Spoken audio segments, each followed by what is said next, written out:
For anyone about to start building a model railway, the biggest decision is what scale and gauge to build it in. The gauge is the distance between the rails, and the scale is the ratio to full size that the model is built to. You can mix different gauges of track on a layout in order to represent a narrow gauge railway, but in general the scale of the whole layout needs to be the same to maintain realism. In the UK, the three most popular scales are 00, N gauge and O gauge. Each of these represents 4 foot 8.5 standard gauge railways, but in different sizes.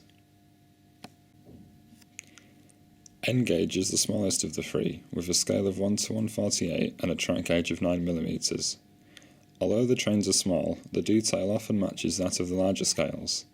The small scale makes it possible to fit more into a given space. 00 is a scale of 1 to 76 and has a track gauge of 16.5mm.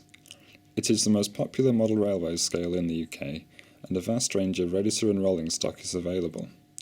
Being a bit bigger, a higher level of detail can be achieved, and it is not quite as delicate as N gauge.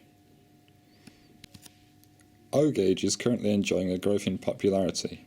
A couple of years ago it was seen as the reserve of master kit builders, or people that could afford the often four-figure asking price for a ready assembled model.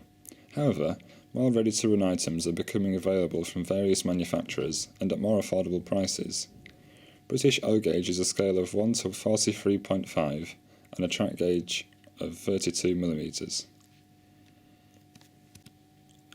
There are also various options for modelling narrow gauge railways by using a smaller gauge track in a large scale. 009 is the most popular. This uses the 00 scale of 1 to 76, but runs on 9mm gauge track the same as N gauge. Likewise, narrow gauge trains can be modelled in O scale by using 16.5mm gauge track. This is called O16.5.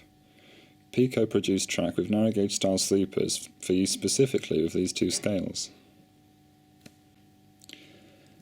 There are also plenty of interesting overseas railways to draw inspiration from, and there are various other scales and gauges to suit.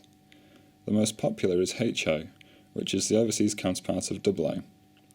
It is a slightly smaller scale of 1 to 87, which is actually more accurate to represent standard gauge using 16.5mm gauge track than 00 is. The difference between the two scales isn't immediately obvious until you see the same type of loco in the two scales side by side like this. Historically, this was so that manufacturers could use the same bulky mechanisms under foreign locos as well as comparatively small British ones. The same is the case for British N and British O, which are also a slightly larger scale than their continental counterparts. Scales suitable for foreign narrow gauge include HOE, which is the continental equivalent of 009, ON30, which represents real 2 foot 6 inch gauge railways in O scale, HOM, which represents metre gauge in HO, and HON3, which represents American 3 foot gauge, also in HO scale. Peco produced track for all these variants. If O gauge isn't big enough for you, then Gauge 1, SM32 and G45 might be. These large scale gauges are intended primarily for use out in the garden, and are big enough so that the locos can actually be powered by steam instead of just electric motors. There is a large following for each of these various scales and gauges, and a search on the internet will point you towards the many clubs and societies that specialise in each of them. Also, every weekend there are railway exhibitions at various locations around the country. Attending one of these will show a variety of scales and gauges in action, and the layout operators will be able to answer any questions you may have about it.